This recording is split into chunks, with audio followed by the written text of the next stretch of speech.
이 쥐새끼 같은 게 어디서 눈을 부라려? 확 삶아버릴라. 비릿한 매운탕 냄새 사이로 섬뜩한 고함이 터졌고 사내는 가스버너 위에서 펄펄 끓는 쇠솥을 거칠게 낚아챘습니다. 그의 시선 끝에는 구석에서 바들바들 떨고 있는 8살 아이가 있었죠. 휘익하는 파열음과 함께 끓는 솥이 아이에게 날아드는 절체절명의 순간이었습니다. 안 된다. 내 새끼 털끝 하나 건드리지 마라. 치익, 살이 타는 끔찍한 소리가 식당 안을 가득 채웠습니다. 아이를 감싸 안은 여인의 등 위로 지옥불 같은 국물이 쏟아졌고 고통 섞인 신음이 터져나왔죠. 피 한 방울 섞이지 않은 남이자 그저 돈 받고 일하던 늙은 식모였습니다. 대체 왜 그녀는 펄펄 끓는 물속으로 제 몸을 던져야만 했을까요? 이야기 시작 전 구독과 좋아요로 온기를 더해주세요. 어디서 듣고 계신지 댓글 남겨주시면 계신 그곳으로 건강과 평안의 기운을 가득 담아 보내드리겠습니다. 서울 성북동의 가장 높은 언덕. 대한민국 굴지의 대성그룹 강회장 저택은 궁궐처럼 거대하고 화려했으나 마치 거대한 무덤처럼 차갑고 적막했습니다. 현관의 대리석 바닥은 거울처럼 반짝였고 벽에는 수억 원을 호가하는 그림들이 걸려 있었지만 그 넓은 집 어디에서도 사람의 온기나 웃음소리는 찾아볼 수 없었죠. 그 차가운 저택에서 유일하게 사람 냄새가 나고 따뜻한 김이 모락모락 피어오르는 곳은 오직 부엌뿐이었습니다. 부엌 한 구석에는 쭈그리고 앉아 식은 밥상을 하염없이 내려다보는 한 여인이 있었는데 바로 올해 68살이 된 박노심 씨였어요. 그녀의 손은 마치 늙은 소나무 껍질처럼 거칠고 투박했으며 손마디는 류머티즘 관절염으로 인해 기이하게 튀어나와 있었죠. 30년이 넘도록 찬물에 손을 담그고 뜨거운 솥단지를 닦아내며 살아온 세월의 훈장이자 고단한 삶의 증거였습니다. 노심 씨는 남편도 없고 자식도 없는 천의 고아로 젊은 시절 갈 곳이 없어 길거리를 헤매던 그녀를 거두어 준 것이 바로 선대 회장님이셨기에 평생을 이 집 부엌 귀신으로 살아온 여인이랍니다. 하지만 요즘 노심 씨의 속은 숫덩이처럼 새카맣게 타들어가고 있었어요. 바로 이 집의 유일한 핏줄이자 눈에 넣어도 아프지 않을 8살 강준우 도련님 때문이었죠. 준우는 남들이 보기엔 금수저를 물고 태어난 왕자님 같았지만 실상은 유리 감옥에 갇힌 병든 새나 다름없었습니다. 태어나자마자 어머니를 여의고 아버지인 강 회장마저 해외 출장이다 뭐다 하며 1년의 절반을 밖으로만 돌았으니까요. 100평이 넘는 넓은 저택에 홀로 남겨진 8살 아이가 할 수 있는 건 아무것도 없었습니다. 그래서였을까요? 준우에게는 마음의 병이 깊게 뿌리내리고 있었죠. 불안하면 눈을 빠르게 깜빡이는 틱 장애와 누가 말을 걸어도 입을 꾹 다물어버리는 실어증 증세를 보이며 세상과 통하는 마음의 문을 닫아버린 것입니다. 그날 저녁도 마찬가지였어요. 새로운 젊은 가정부들이 최고급 한우 스테이크와 화려한 서양식 요리를 식탁 가득 차려냈지만 준우는 포크를 든 채 눈만 깜빡이며 멍하니 앉아있을 뿐이었죠. 도우미가 답답하다는 듯 짜증 섞인 목소리로 말했어요. 도련님, 이거 프랑스 유학파 셰프가 만든 거예요. 한 입만 드세요. 회장님 아시면 저희가 혼나요. 하지만 준우는 고개를 세차게 저으며 식탁 밑으로 기어들어가 숨어버렸습니다. 도우미들이 혀를 차며 접시를 치우고 물러가자 그제야 노심 씨가 조용히 식탁 아래로 다가갔죠. 그녀의 품에서는 달큰하고 구수한 냄새가 났는데 바로 무쇠 가마솥 바닥을 박박 긁어 푹 끓인 누룽지 냄새였어요. 도련님, 아줌마랑 숨바꼭질할까? 노심 씨가 식탁볼을 조심스레 들추고 투박한 손을 내밀었습니다. 준우가 겁에 질린 사슴 같은 눈으로 쳐다보자 그녀는 앞치마 주머니에서 김이 모락모락 나는 작은 사기 그릇을 꺼내 보였어요. 이거 봐라. 아무도 모르게 끓인 거야. 냄새 좋지? 아줌마가 도련님 주려고 제일 구수한 놈으로만 긁었다. 버터 냄새 가득한 서양 요리에는 눈길도 안 주던 아이가 노심 씨가 내민 누룽지 그릇을 보자 코를 킁킁거렸습니다. 그 구수한 냄새는 마치 엄마의 살 냄새처럼 아이의 긴장을 풀어주었기 때문입니다. 노심 씨는 숟가락으로 뜨거운 누룽지 국물을 호흡으로 식힌 뒤 준우의 작은 입에 조심스레 넣어 주었어요. 아줌마 손이 약손이야. 이거 먹으면 꽉 막힌 속이 뻥 뚫린다. 따뜻하고 뭉근한 국물이 목구멍을 타고 넘어가자 잔뜩 긴장해서 굳어있던 아이의 어깨가 조금씩 내려갔습니다. 한 숟갈, 두 숟갈. 어느새 그릇을 싹 비운 준우는 고사리 같은 손으로 노심 씨의 거칠고 딱딱한 손가락을 꽉 잡았죠.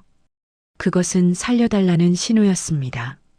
이 차가운 냉동고 같은 집에서 유일하게 36.5도의 체온이 느껴지는 노심 씨에게 매달리는 간절한 몸짓이었으니까요. 노심 씨는 가슴이 미어지는 것 같아 몰래 눈시울을 붉혔습니다. 내 배 아파 낳은 자식은 아니지만 제 젖 한번 물려보지 못했지만 이 작은 생명이 뿜어내는 외로움이 뼛속까지 사무쳤기 때문입니다. 그녀는 식탁 밑으로 들어가 준우를 품에 꼭 안고 등을 토닥여 주었어요. 괜찮다, 괜찮다. 이 할미 같은 아줌마가 여기 있어. 아무데도 안 가. 밥 잘 먹고 잠 잘 자면 무서운 꿈도 다 달아날 거야. 노심 씨의 등은 넓고 따뜻했습니다. 준우는 엄마의 냄새를 모릅니다. 하지만 노심 씨의 앞치마에서 나는 멸치, 국물 냄새와 땀 냄새가 세상에서 가장 안전하고 포근한 냄새라고 생각했는지도 모릅니다. 그렇게 노심 씨는 회장님의 식모가 아니라 준우의 유일한 어머니가 되어가고 있었죠. 하지만 이 평화롭고 애틋한 시간은 그리 오래가지 못했습니다.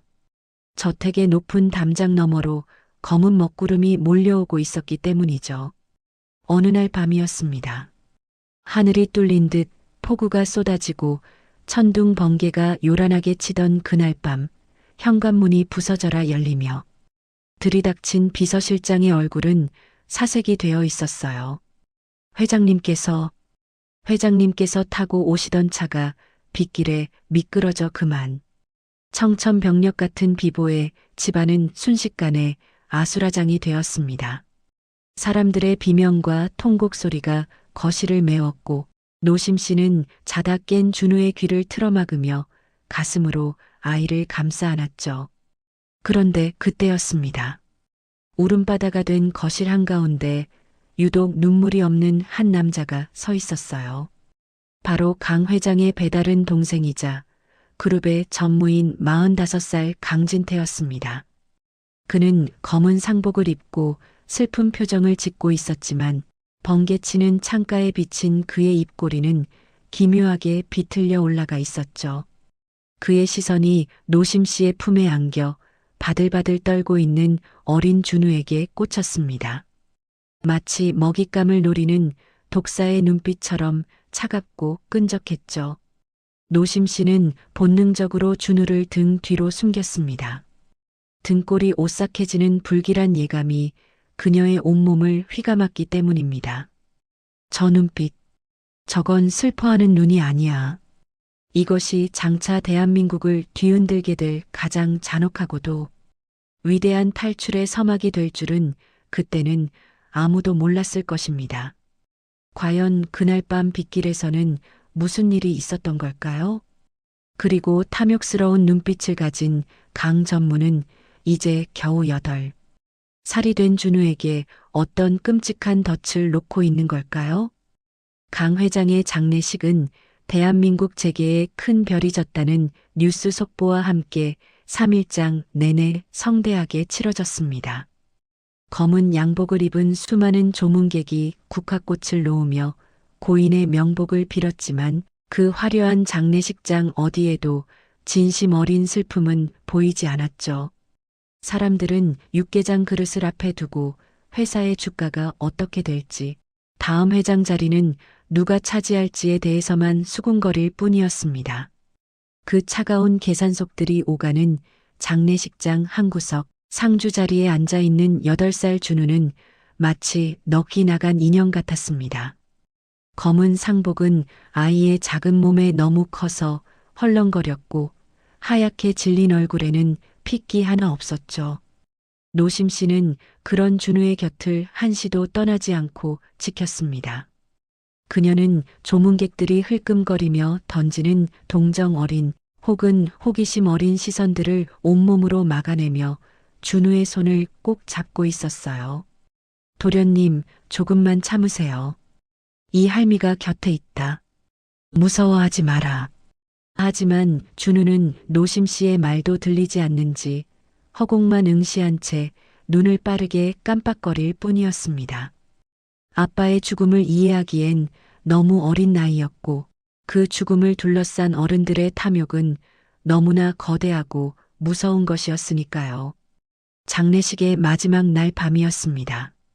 모든 절차가 끝나고 친인척들과 회사 임원들만 남은 자리에서 마침내 강진태 전무가 본색을 드러내기 시작했습니다.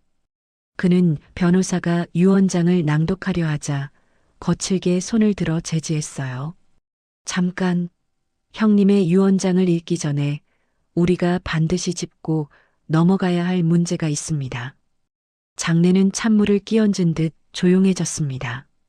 강 전무는 양복 안주머니에서 꼬깃꼬깃하게 접힌 서류 봉투 하나를 꺼내 들었죠.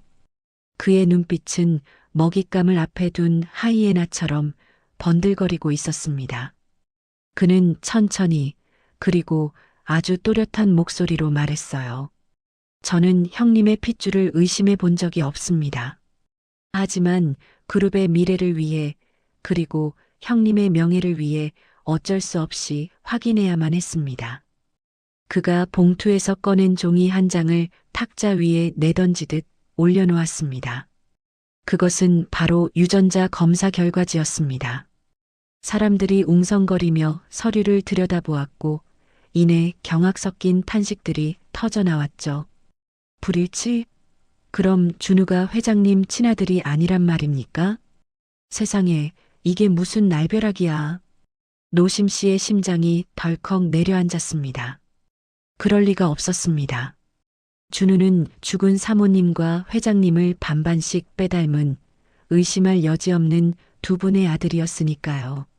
노심 씨는 자기도 모르게 자리에서 벌떡 일어나 소리쳤어요. 그게 무슨 말도 안 되는 소립니까? 도련님은 회장님 핏줄이 맞습니다. 제가 압니다. 제가 두 눈으로 똑똑히 봐왔습니다. 하지만 강 전무는 코웃음을 치며 노심 씨를 비웃듯 쳐다봤습니다. 그의 눈에는 이미 승자의 오만함이 가득 차 있었죠. 박 여사, 주제를 아셔야지. 부엌대기가 뭘 안다고 감히 회장님 집안일에 끼어듭니까? 과학이 아니라고 말하고 있잖아. 강 전무의 호통에 노심 씨는 입술을 깨물었습니다. 그녀는 직감했어요. 저 종이 쪼가리는 조작된 것이라고 저놈이 회장 자리를 차지하기 위해 어린 조카를 짓밟으려는 수작이라고 말이죠. 하지만 힘없는 식모인 그녀가 할 수 있는 일은 아무것도 없었습니다. 강 전무는 덜덜 떨고 있는 준우에게 다가갔습니다. 그는 무릎을 굽혀 준우와 눈을 맞추더니 세상에서 가장 잔인한 미소를 지으며 속삭였어요. 들었지? 넌 가짜야. 내 아빠는 널 속인 거야. 넌 이 집에 있을 자격이 없어. 그 순간이었습니다. 준우의 눈동자가 지진이 난 듯 심하게 흔들리더니 입이 쩍 벌어진 채로 아무런 소리도 내지 못하고 굳어버렸습니다. 너무나 큰 충격과 공포가 아이의 영혼을 산산조각 내버린 것이었죠. 준우는 그 자리에서 혼절하듯 쓰러졌고 노심 씨는 비명을 지르며 아이를 받아 안았습니다. 도련님, 도련님, 정신 차리세요. 하지만 준우는 깨어나지 않았습니다. 아니, 눈은 뜨고 있었지만 그 눈빛은 이미 죽은 사람처럼 텅 비어버린 상태였죠. 의사는 급성 스트레스로 인한 실어증과 쇼크라고 진단했습니다. 8살 아이가 감당하기엔 핏줄을 부정당하고 쫓겨날 위기에 처한 현실이 너무나 가혹했던 것이었죠. 그날 밤 강 전무는 비서실장을 불러 은밀한 지시를 내렸습니다. 그의 목소리에는 일말의 죄책감도 묻어있지 않았죠. 내일 날 박는 대로 처리해. 눈에 띄지 않는 곳으로 아주 멀리. 다시는 살아서 돌아오지 못할 곳으로 보내버려. 그는 준우를 죽이는 대신 세상에서 완전히 지워버리기로 결심한 것입니다. 그것이 자신의 완벽한 승리를 위한 마지막 퍼즐이라고 믿었기 때문이죠. 하지만 그는 모르고 있었습니다. 그가 버리려는 그 작은 생명 곁에 목숨보다 더 질긴 인연으로 묶인 한 여인이 있다는 사실을 말입니다. 노심 씨는 잠든 준우의 머리맡에서 밤새 눈물을 삼켰습니다. 그녀는 알고 있었어요. 내일이면 이 아이가 짐짝처럼 어디론가 버려질 것이라는 사실을. 그녀는 떨리는 손으로 준우의 차가운 뺨을 어루만지며 생애 처음으로 신이 아닌 자신에게 맹세했어요. 안 된다. 절대로 혼자 보낼 수는 없다. 지옥 끝이라도 내가 따라갈 것이다. 새벽 어스름이 깔릴 무렵 저택 앞에 검은 승합차 한 대가 도착했습니다. 거구의 사내들이 들이닥쳐 잠든 준우를 짐짝처럼 둘러매고 나가려 했죠. 그때 방문을 가로막고 선 사람이 있었습니다. 바로 박노심 씨였습니다. 그녀의 눈은 붉게 충혈되어 있었지만 그 눈빛만은 굶주린 호랑이처럼 형형하게 빛나고 있었어요. 그녀는 사내들을 향해 낮지만 단호한 목소리로 말했습니다. 나도 간다. 사내들이 어이없다는 듯 비웃었지만 노심 씨는 꼼짝도 하지 않았습니다. 이 아이 혼자는 못 보낸다. 죽여서 내보낼 게 아니라면 나도 데리고 가라. 그것은 단순한 고집이 아니었습니다. 핏줄보다 진한, 젖보다 진한 눈물로 쓴 어미의 계약서였죠.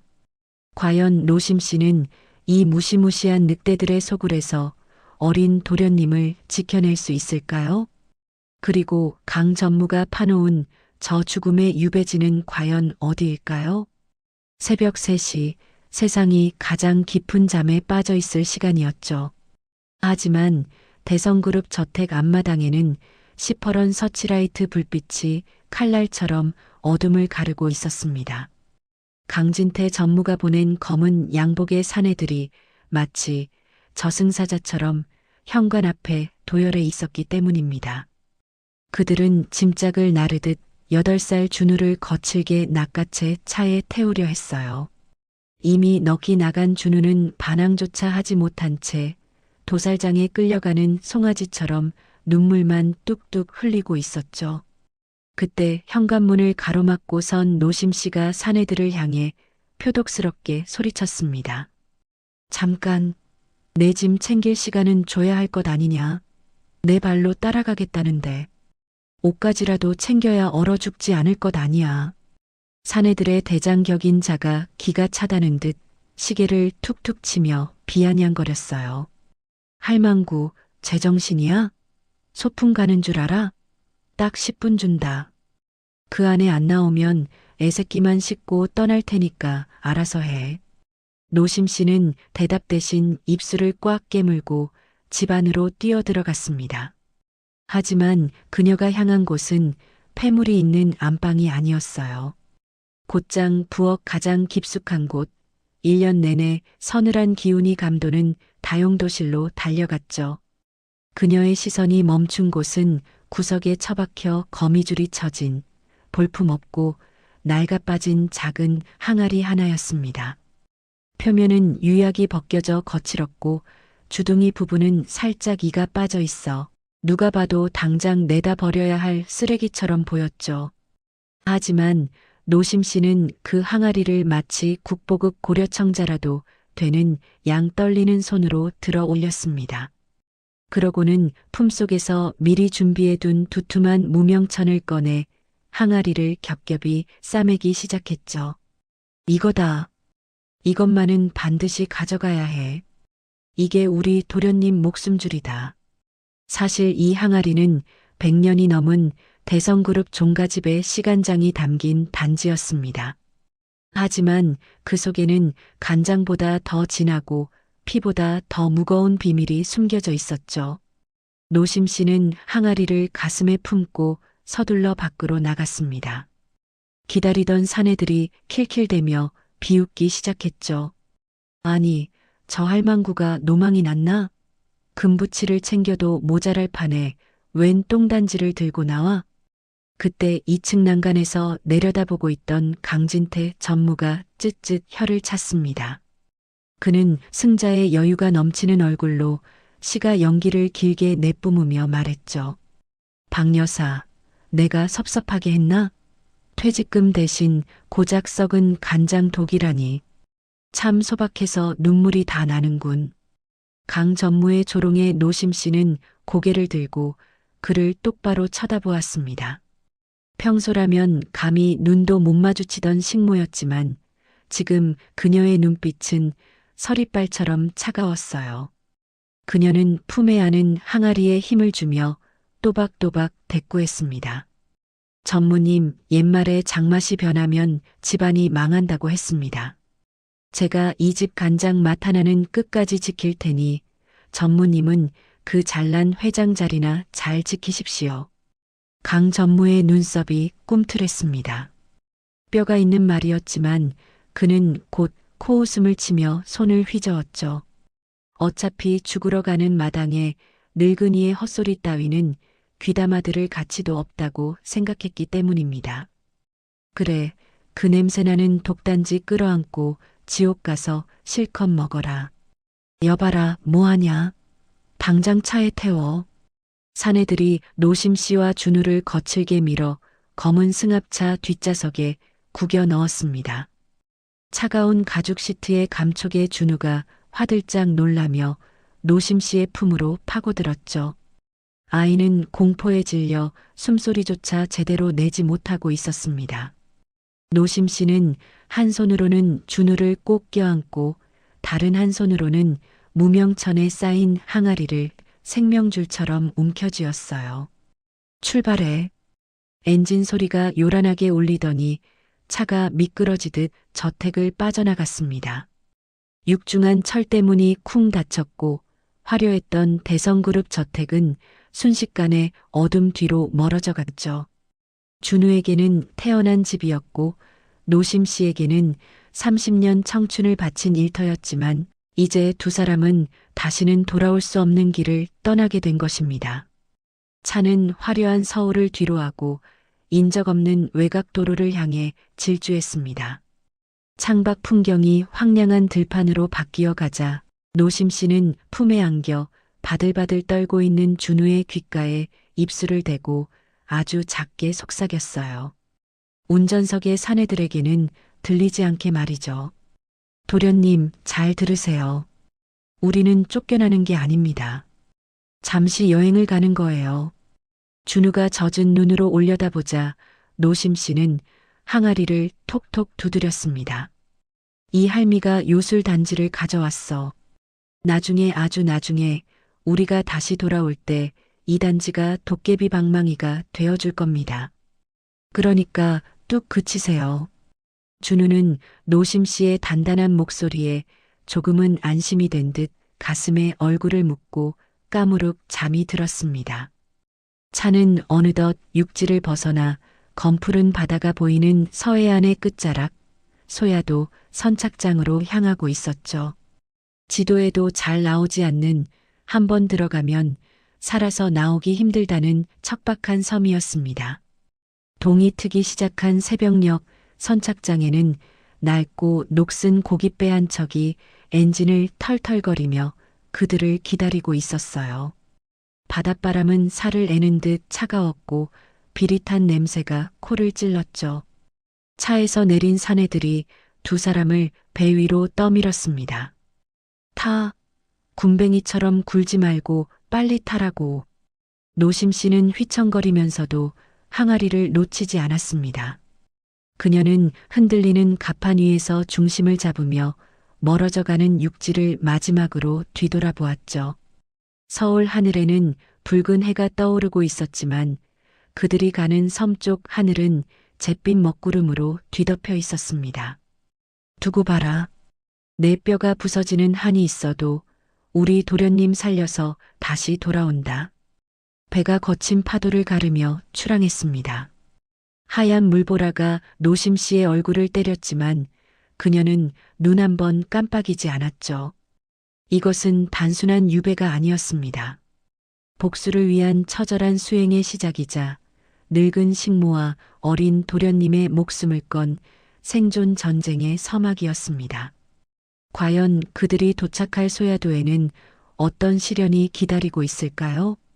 그리고 노심 씨가 챙긴 저 낡은 항아리는 정말로 그들을 구원할 도깨비 방망이가 될 수 있을까요?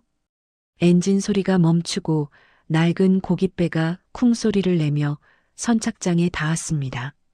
마침내 두 사람이 도착한 곳은 지도에서도 찾기 힘들다는 서해안의 끝자락 소야도였죠. 배에서 내리자마자 살을 애는 듯한 칼바람이 두 사람의 뺨을 사정없이 때렸습니다. 선착장에는 인적이라곤 찾아볼 수 없었고 녹슨 가로등 하나만이 위태롭게 깜빡거리고 있었죠. 그때 배를 태워준 사내들이 두 사람의 짐 보따리를 갯벌 위로 휙 집어 던지며 소리쳤어요. 어이, 저기 보이는 저 집이야. 물 들어오기 전에 빨리 건너가. 꿈을 대다간 귀신 된다. 사내들이 가리킨 곳은 선착장에서 한참 떨어진 갯벌 건너편 자풀이 무성한 언덕 위에 있는 다 쓰러져가는 흙집이었습니다. 길이라도 있으면 좋으련만 그곳으로 가기 위해서는 질퍽거리는 갯벌을 가로질러야만 했죠. 배가 떠나고 사방이 고요해지자 준우의 입술이 파랗게 질리기 시작했습니다. 아줌마, 나 무서워. 집에 가고 싶어. 준우가 울먹이며 뒷걸음질 쳤어요. 최고급 가죽 구두를 신은 발이 갯벌에 닿자마자 푹 빠져버렸기 때문이죠.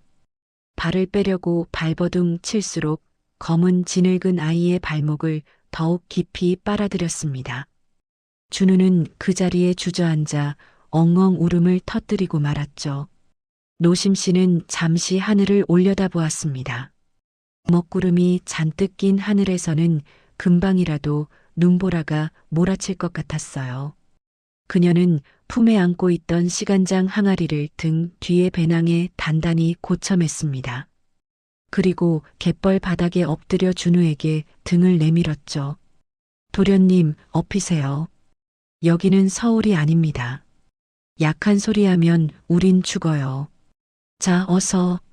준우는 훌쩍거리며 노심 씨의 등 위로 조심스레 올라탔습니다.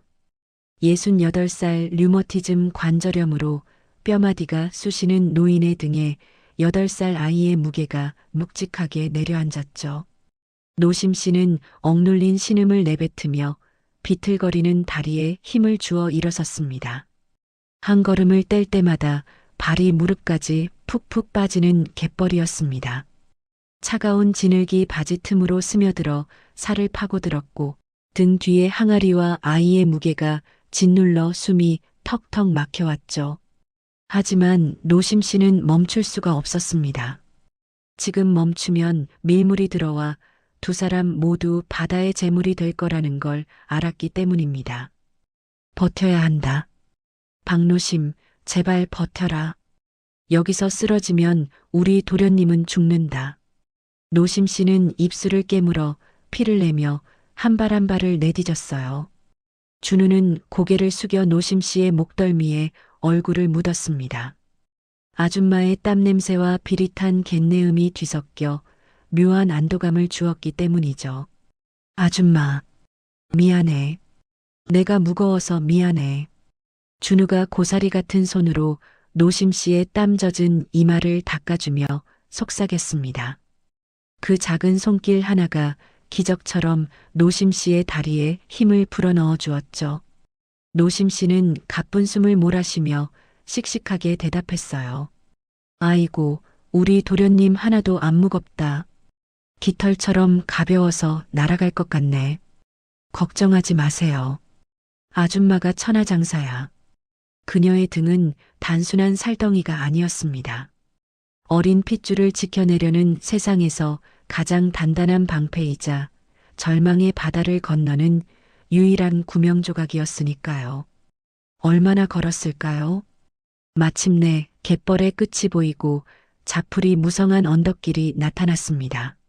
노심 씨는 마지막 힘을 짜내어 언덕 위로 기어 올라갔고 목적지인 흙집 마당에 도착하자마자 준우를 내려놓고 그 자리에 털썩 쓰러지고 말았죠. 심장이 터질 듯 요동쳤고 눈앞이 핑 돌았지만 그녀는 안도의 한숨을 내쉬었습니다. 도착했다. 도련님, 이제 살았습니다. 하지만 안도감도 잠시, 눈앞에 펼쳐진 광경은 참담하기 그지없었어요. 기둥은 썩어 기울어져 있었고 지붕에는 구멍이 숭숭 뚫려 회색빛 하늘이 훤히 내다보이는 처참한 꼴이었습니다. 보일러는 고장 난 지 오래였고 아궁이에는 재만 날릴 뿐 땔감 하나 없었죠. 이곳은 사람이 살 수 있는 집이 아니라 짐승도 살다 도망갈 법한 폐허였습니다. 준우는 믿을 수 없다는 듯 울먹이며 물었어요. 아줌마, 여기서 자야 해? 너무 추워. 무서워. 노심 씨는 떨고 있는 준우를 보며 가슴이 미어지는 것 같았습니다. 불과 어제까지만 해도 대리석 바닥에 보일러가 빵빵하게 돌아가는 저택에서 살던 아이였으니까요. 하지만 노심 씨는 눈물을 보이는 대신 소매를 걷어붙였습니다. 지금 울고 있을 시간조차 사치라는 걸 알았기 때문입니다. 도련님, 저기 양지바른 돌 위에 잠시 앉아 계세요. 아줌마가 금방 마법을 부려서 따뜻한 궁전으로 만들어줄게. 창호지가 뜯겨나간 문틈으로는 황소바람이 숭숭 들어오고 있었습니다. 노심 씨는 입고 있던 코트를 벗어 문틀에 못을 박아 덧대었죠. 자신은 얇은 스웨터 한 장만 걸친 채 말입니다. 해는 이미 서산으로 넘어가고 어둠과 함께 살인적인 추위가 몰려오고 있었어요. 가져온 식량이라곤 배낭 속에 든 마른 누룽지 몇 조각뿐이었습니다. 노심 씨는 곤히 잠이 든 척 앉아있는 준우를 바라보며 깊은 한숨을 삼켰죠. 그때였습니다. 대문 밖에서 부스럭거리는 수상한 인기척이 들려왔습니다. 바람 소리라고 하기엔 너무나 묵직한 발소리였죠. 노심 씨는 본능적으로 준우를 등 뒤로 숨기고 부엌에 있던 녹슨 낫을 찾아 손에 꽉 쥐었습니다. 이 외딴 섬에 이 밤중에 찾아올 사람이 누가 있겠습니까? 강 전무가 보낸 감시자들이거나 아니면 도련님을 해치러 온 자객일지도 모른다는 생각에 노심 씨의 심장이 덜컥 내려앉았죠. 끽. 녹슨 대문이 기분 나쁜 소리를 내며 천천히 열리기 시작했습니다. 어둠 속에서 모습을 드러낸 것은 과연 누구일까요? 그리고 이 혹한의 추위 속에서 두 사람은 무사히 첫날 밤을 넘길 수 있을까요? 바로 서울 저택에서부터 두 사람을 짐짝처럼 싣고 온 강진태 전무의 하수인들이었습니다. 노심 씨는 쥔 낫을 뒤로 숨기며 그들을 매섭게 노려보았죠. 뭐하러 왔나? 이미 쫓겨난 사람들한테 볼 일이 더 남았어? 사내들 중 우두머리인 독사라 불리는 자가 껌을 짝짝 씹으며 마당으로 들어섰습니다.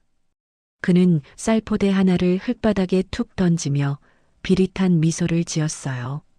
어이 할망구 굶어 죽으면 안 되니까 식량 좀 가져왔어. 아껴 먹어. 그게 마지막이니까. 그들은 킬킬거리며 대문 밖으로 사라졌습니다. 노심 씨는 황급히 포대를 열어보았죠. 하지만 포대를 열자마자 코를 찌르는 시큼하고 역한 냄새가 훅 풍겨왔습니다. 그것은 쌀이 아니라 곰팡이가 하얗게 핀 짐승 사료로도 못 쓸 쉰밥 덩어리들이었어요.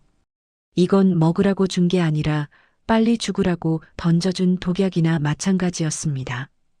방 안에서는 배고픔에 지친 준우가 퀭한 눈으로 그녀를 바라보고 있었죠.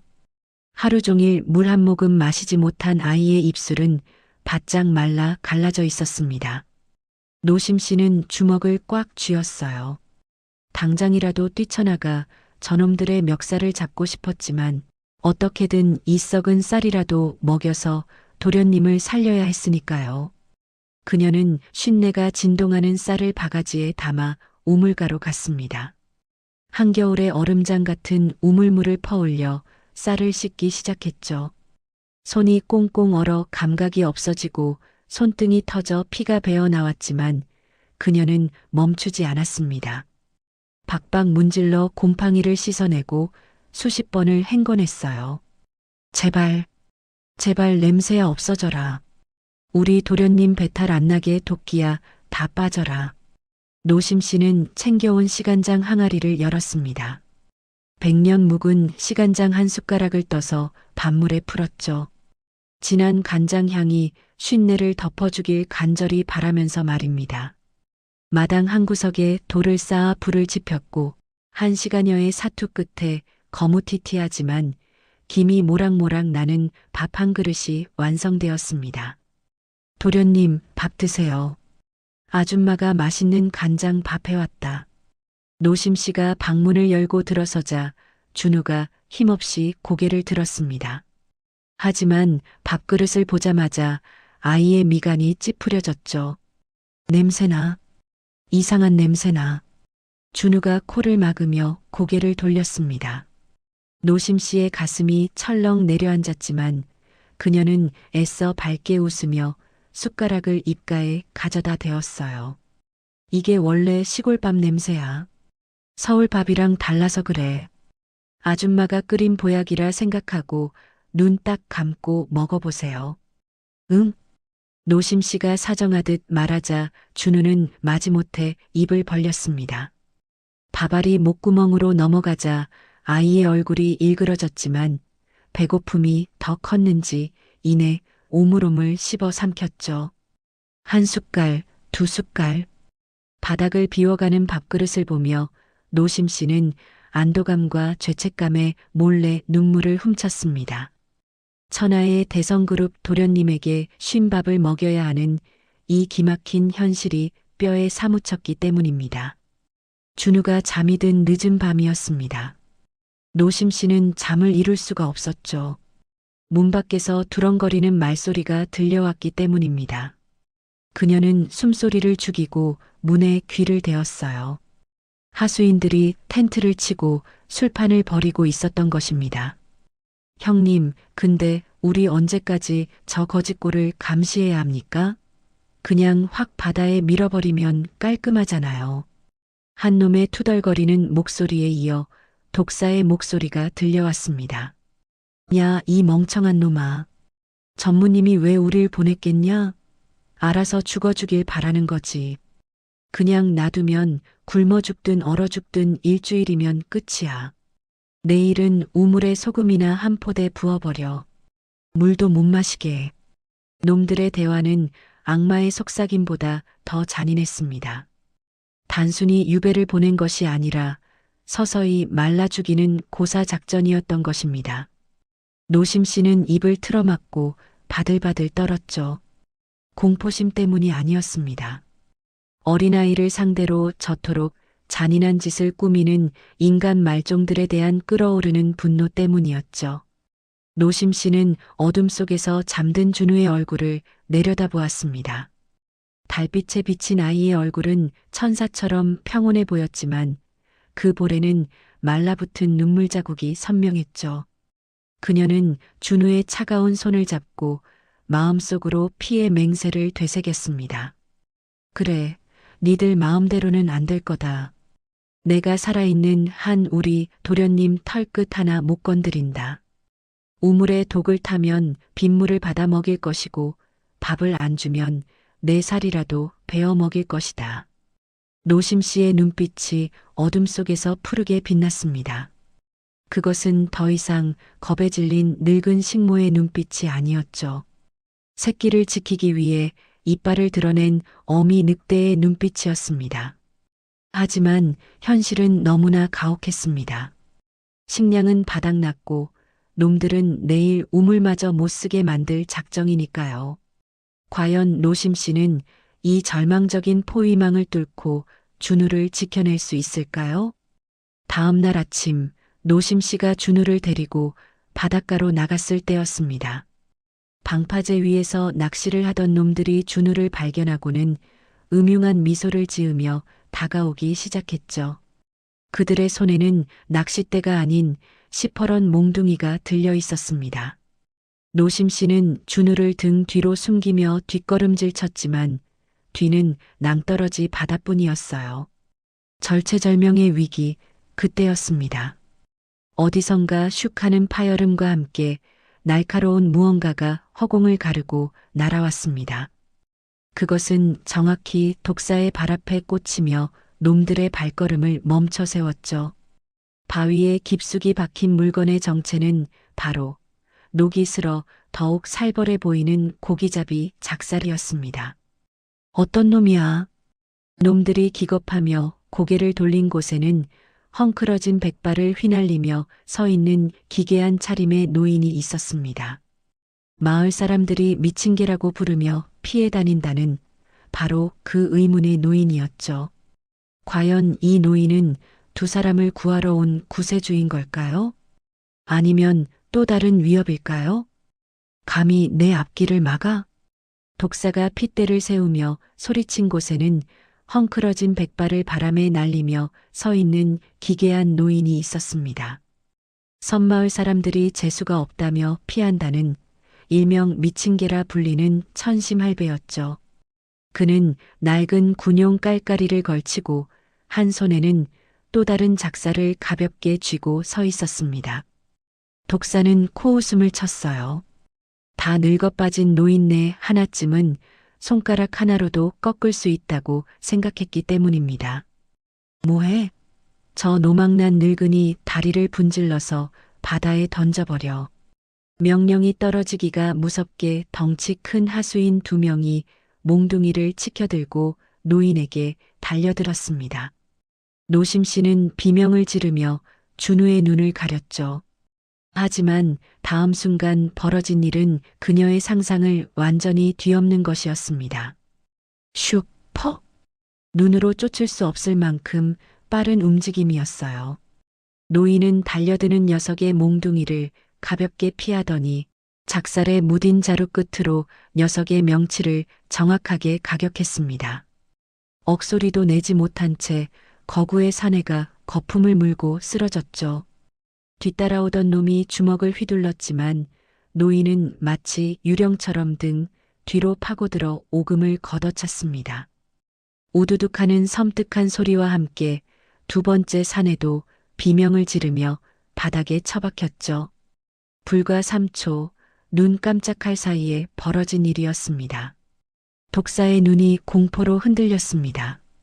평생을 싸움판에서 굴러먹은 그의 눈에도 노인의 움직임은 살인 병기처럼 절도 있고 치명적이었으니까요. 노인은 쓰러진 놈들을 밟고 천천히 독사 앞으로 다가갔습니다.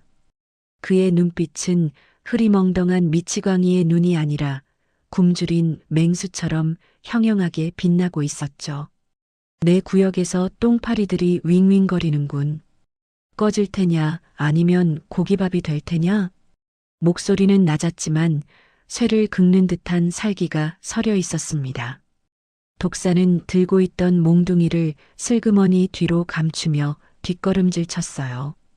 여기서 덤볐다가는 뼈도 못 추릴 거라는 공포가 그를 압도했기 때문입니다. 두고 보자. 독사는 쓰러진 부하들을 걷어차 깨우더니 꽁무니가 빠지게 도망쳤습니다.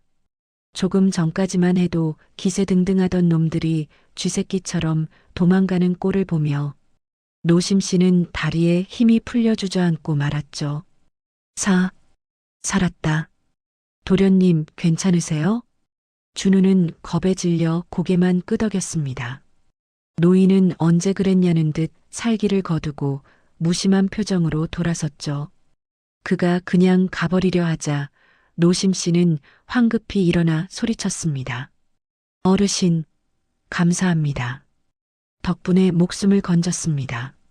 노인은 대꾸도 없이 걸어가다가 멈칫하더니 허리춤에 매달려 있던 묵직한 망태기를 노심 씨 발치에 툭 던졌습니다. 비릿한 냄새와 함께 망태기 입구가 열리며 은빛 비늘이 번쩍이는 팔뚝만한 자연산 감성돔 2마리가 튀어나왔죠. 애새끼 꼴이 그게 뭐야? 해골바가지가 다 됐네. 푹 고아먹여. 노심 씨는 깜짝 놀라 눈을 동그랗게 떴습니다. 어제 놈들이 던져준 쉰밥과는 비교도 안 되는 귀한 생선이었으니까요. 그녀는 염치불구하고 망태기를 집어들었습니다. 지금은 자존심보다 준우의 한 끼가 더 급했기 때문입니다. 감사합니다. 정말 감사합니다. 노심 씨가 허리를 숙이자 노인은 힐끔 준우를 쳐다보았습니다. 준우는 노심 씨 뒤에 숨어 호기심 어린 눈으로 노인을 빼꼼히 쳐다보고 있었죠. 그 순간 노인의 무뚝뚝한 얼굴에 스치듯 묘한 표정이 지나갔습니다. 눈매가 그 양반을 쏙 빼닮았구먼. 네, 누구를 말씀하시는 건지. 노심 씨가 되묻자 노인은 헛기침을 하며 말을 돌렸습니다. 됐어. 밤엔 문단속이나 잘해. 쥐새끼들은 또 올 테니까. 노인은 바람처럼 휘적휘적 사라졌습니다. 노심 씨는 멀어지는 노인의 뒷모습을 보며 이상한 기시감을 느꼈죠. 분명 처음 보는 노인인데 낯설지 않은 그 기운, 그리고 그 양반이라는 말. 혹시 그가 돌아가신 회장님과 무슨 인연이라도 있는 걸까요? 하지만 깊게 생각할 겨를이 없었습니다. 노심 씨는 생선을 품에 안고 서둘러 폐가로 돌아왔어요. 녹슨 부엌칼로 서툰 솜씨지만 정성껏 생선을 손질했죠. 깨진 항아리 뚜껑에 물을 붓고 챙겨온 시간장을 한 국자 넣어 간을 맞췄습니다. 장작불 위에서 보글보글 끓기 시작하자 고소하고 기름진 냄새가 온 집안에 퍼졌죠. 도련님, 이리 와보세요. 오늘은 진짜 고기다. 노심 씨가 하얀 생선살을 발라 호호 불어 준우의 입에 넣어 주었습니다. 준우는 조심스레 맛을 보더니 눈을 번쩍 떴어요. 비린내 하나 없이 고소하고 담백한 맛, 그리고 짭조름한 시간장의 풍미가 입안 가득 퍼졌기 때문입니다. 준우는 허겁지겁 입을 벌리며 아기 새처럼 받아먹기 시작했습니다. 노심 씨는 준우가 먹는 모습만 봐도 배가 불렀습니다. 자신은 국물 한 모금 마시지 않으면서 살점 하나라도 더 발라주려 애썼죠. 그렇게 배를 채운 준우의 얼굴에 오랜만에 핏기가 돌기 시작했습니다. 노심 씨는 잠든 준우의 머리를 쓰다듬으며 안도했지만 그 평화는 그리 오래가지 못했습니다. 독사가 당하고 갔다는 소식을 들은 강진태 전무가 경로했기 때문이죠. 서울의 화려한 집무실에서 보고를 받은 강 전무는 위스키 잔을 집어 던지며 고함을 질렀습니다. 미친 노인네 하나를 못 이겨서 도망을 쳐? 쓸모없는 새끼들. 강 전무는 인터폰을 눌러 더 잔혹하고 확실한 지시를 내렸습니다. 지금 당장 용역 애들 싹 다 불러 모아. 트럭으로 밀고 들어가서 그 집을 아예 가루로 만들어버려. 그 안에 있는 것들도 같이 묻어버리라고. 단순한 괴롭힘이 아니었습니다. 이제는 대놓고 목숨을 노리는 무자비한 철거 작전이 시작된 것입니다. 그날 밤 바람소리가 심상치 않았습니다. 마치 누군가의 울음소리처럼 창호지 문을 미친 듯이 두드렸죠. 노심 씨는 불안감에 자다 깨어 뜬 눈으로 밤을 지새웠습니다. 새벽녘 문틈으로 스며드는 찬 바람보다 더 차가운 냉기가 그녀의 등줄기를 타고 흘렀어요. 준우가 고열로 끙끙 앓기 시작한 것입니다. 엎친 데 덮친 격으로 밖에서는 중장비의 굉음이 들려오기 시작했습니다. 추워. 엄마, 추워. 새벽녘 준우의 입에서 흘러나온 신음은 노심 씨의 가슴을 난도질했습니다. 그녀가 황급히 아이의 이마에 손을 얹어보니 불덩이처럼 뜨거웠죠. 지난 며칠간의 혹독한 추위와 굶주림이 8살 아이의 작은 몸을 기어이 무너뜨리고 만 것입니다. 준우는 땀을 비오듯 흘리면서도 오들오들 떨고 있었어요.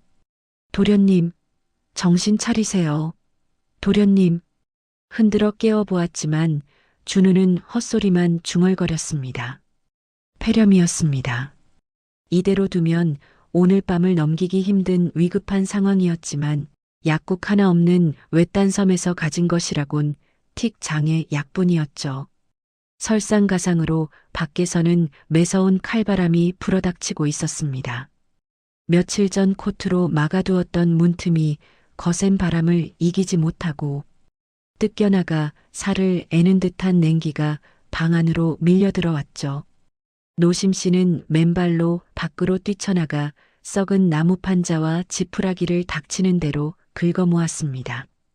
하지만 젖은 나무들은 매캐한 연기만 내뿜을 뿐 도무지 불이 붙지 않았죠. 콜록거리는 기침 소리와 함께 준우의 숨소리가 점점 거칠어졌습니다. 노심 씨는 절망감에 바닥을 치며 울부짖고 싶었어요. 하느님, 제발, 이 아이가 무슨 죄가 있습니까? 데려가시려거든 저를 데려가세요. 제발 우리 도련님만은 살려주세요. 그때 문틈으로 들어온 황소바람이 촛불마저 꺼뜨렸습니다. 암흑천지. 들리는 것은 오직 준우의 가쁜 숨소리와 섬뜩한 바람 소리뿐이었죠. 노심 씨는 직감했습니다. 이 바람을 막지 못하면 도련님은 아침 해를 보지 못할 것이라고요. 그녀는 더 이상 고민하지 않았습니다. 준우를 방구석 가장 안쪽으로 옮기고 자신이 입고 있던 낡은 스웨터를 벗어 아이의 몸을 꽁꽁 싸매 주었죠. 이제 그녀에게 남은 건 얇은 내복 한 장뿐이었습니다. 노심 씨는 덜덜 떨리는 몸을 이끌고 뜯겨나간 문틈으로 다가갔습니다. 그리고 문을 등지고 앉았죠. 자신의 넓고 굽은 등으로 그 틈새를 막아선 것입니다. 차가운 바람이 내복을 뚫고 맨살에 닿자 마치 수천 개의 바늘로 찌르는 듯한 고통이 밀려왔습니다. 살점이 떨어져 나가는 듯한 아픔에 비명이 터져 나올 뻔했지만 그녀는 이를 악물고 참아냈어요. 자신이 비명을 지르면 준우가 깰까봐 입술을 깨물어 피를 삼킨 것입니다. 시간이 지나자 살이 찢어지는 듯한 고통은 점차 무뎌지고 등은 감각을 잃어 마비되어 갔습니다. 하지만 노심 씨는 꼼짝도 하지 않았죠. 그녀는 무릎을 세우고 앉아 준우의 숨소리에 귀를 기울였습니다. 괜찮다. 괜찮다. 아줌마 등은 무쇠라서 끄떡없어. 노심 씨는 흐릿해지는 의식 속에서도 준우를 향해 끊임없이 말을 걸었어요. 극한의 추위 속에서 졸음이 쏟아졌지만 그녀는 허벅지를 꼬집으며 정신을 붙잡았습니다. 내가 여기서 쓰러지면 저 문이 열린다. 내가 무너지면 도련님이 죽는다. 그녀의 등은 이제 단순한 살덩이가 아니었습니다. 차가운 세상의 풍파로부터 어린 핏줄을 지켜내는 가장 따뜻하고 견고한 성벽이었죠. 어느새 바람소리가 잦아들고 준우의 숨소리도 조금씩 평온해지기 시작했습니다. 노심 씨의 체온이 방 안의 온기를 지켜낸 것입니다. 꽃기요. 멀리서 새벽을 알리는 닭 울음소리가 들려오고 창호지 문 너머로 희미하게 푸른 여명이 밝아왔습니다. 방 안의 어둠이 걷히자 밤새 처절했던 사투의 흔적이 드러났죠. 준우가 부스스 눈을 떴습니다. 다행히 열은 많이 내렸고 얼굴에는 다시 핏기가 돌아와 있었어요. 아이는 잠결에 물을 찾으며 몸을 일으켰습니다. 아줌마, 물. 준우가 고개를 돌려 노심 씨를 찾았습니다. 그리고 아이는 숨을 헉 들이켰죠. 문 앞에 앉아 있는 노심 씨의 모습은 충격 그 자체였기 때문입니다. 그녀는 문틀에 기대앉은 채 꼼짝도 하지 않고 있었는데 머리카락과 어깨, 그리고 얇은 내복 위에는 하얗게 서리가 내려앉아 있었던 것입니다. 마치 차가운 돌부처처럼 굳어버린 모습이었죠. 아, 아줌마. 준우가 겁에 질려 다가가 노심 씨의 어깨를 흔들었습니다. 돌덩이처럼 딱딱하고 차가웠어요. 아줌마, 일어나. 죽지 마. 준우가 울음을 터뜨리며 노심 씨의 가슴에 얼굴을 묻었습니다. 그때 굳어있던 노심 씨의 눈꺼풀이 파르르 떨리더니 힘겹게 떠졌죠. 그녀는 초점 없는 눈으로 품에 안긴 준우를 보며 희미하게 미소 지었습니다. 그리고 얼어붙어 잘 움직이지 않는 입술을 달달 떨며 겨우 한마디를 내뱉었어요. 도련님, 잘 잤어요? 자신의 몸이 얼음장이 되어가는 와중에도 아이의 안부를 먼저 묻는 그 목소리. 그것은 이 세상의 언어가 아니었습니다. 준우는 엉엉 울며 노심 씨의 얼어버린 손을 자신의 볼에 비볐죠. 미안해. 나 때문에. 아줌마 죽지 마. 노심 씨는 겨우 손을 들어 준우의 눈물을 닦아주려 했지만 손가락이 굽혀지지 않았습니다. 하지만 그녀의 입가에는 안도와 승리의 미소가 번졌죠. 살려냈다는 안도감, 오늘 밤도 지켜냈다는 승리감이 그녀의 심장을 다시 뛰게 만들고 있었으니까요. 아줌마 안 죽어. 도련님이 살아있는데 내가 어떻게 죽어. 노심 씨가 힘겹게 몸을 일으키려던 찰나였습니다. 우웅, 우웅. 집 전체가 울릴 만큼 거대한 굉음이 들려왔습니다. 바람 소리도 파도 소리도 아닌 쇠와 쇠가 부딪히고 땅을 갈아엎는 기계음이었죠. 노심 씨의 동공이 확장되었습니다. 간신히 추위라는 적을 물리쳤는데 더 무시무시한 괴물이 이 아침을 깨트리고 있었으니까요. 준우가 놀라 창문 밖을 내다보았고 아이의 입이 떡 벌어졌습니다. 마당 입구, 무너진 담장 너머로 거대한 노란색 괴물이 머리를 쳐들고 있었죠. 포클레인이었습니다. 그리고 그 뒤로 쇠파이프와 망치를 든 수십 명의 용역 깡패들이 검은 개미떼처럼 몰려오고 있었습니다. 그들의 맨 앞에는 독사가 퉁퉁 부은 얼굴로 악독한 미소를 짓고 서 있었죠. 저기 있다. 저 안에 쥐새끼들 숨어 있어. 싹 다 밀어버려. 독사의 고함과 함께 포클레인의 거대한 삽이 허공을 갈랐습니다. 쾅! 흙집의 한쪽 벽이 종이장처럼 구겨지며 무너져 내렸죠. 먼지가 폭풍처럼 일었고 준우와 노심 씨는 비명을 지르며 서로를 끌어안았습니다. 안 돼. 이 집은 안 돼. 노심 씨가 얼어붙은 몸을 이끌고 밖으로 뛰쳐나가려 했지만 다리가 말을 듣지 않아 쓰러지고 말았습니다. 이제 정말 끝인 걸까요? 밤새 추위와 싸워 이겨낸 이 생명들이 저 무자비한 쇠붙이 아래 짓눌려 사라지게 되는 걸까요? 그 절망의 순간 무너진 담벼락 위로 누군가 뛰어올랐습니다. 역광을 받아 검은 실루엣으로 보이는 그 사람의 손에는 서슬퍼렇게 빛나는 두 개의 작살이 들려 있었죠. 아침부터 남의 집 대문을 부수는 게오로 자식들이 있구만. 걸걸한 목소리가 굉음을 뚫고 울려 퍼졌습니다. 미친 게 천심할배였습니다. 하지만 어제의 그와는 분위기가 달랐죠. 그의 뒤로 마을 어선들의 깃발이 펄럭이며 수십 명의 어부들이 몰려오고 있었기 때문입니다. 과연 이 늙은 호랑이는 최신식 중장비로 무장한 철거 용역들을 상대로 이 집을 그리고 두 사람을 지켜낼 수 있을까요? 천심할배의 걸걸한 호령이 떨어지자마자 그의 뒤를 따르던 수십 명의 어부들이 포클레인 앞을 가로막았습니다. 그들의 손에는 몽둥이 대신 쇠갈고리와 쇠스랑이 들려 있었는데 바다에서 잔뼈가 굵은 뱃사람들의 기세는 깡패들과 차원이 달랐죠. 독사가 당황하여 뒷걸음질 치며 소리쳤어요.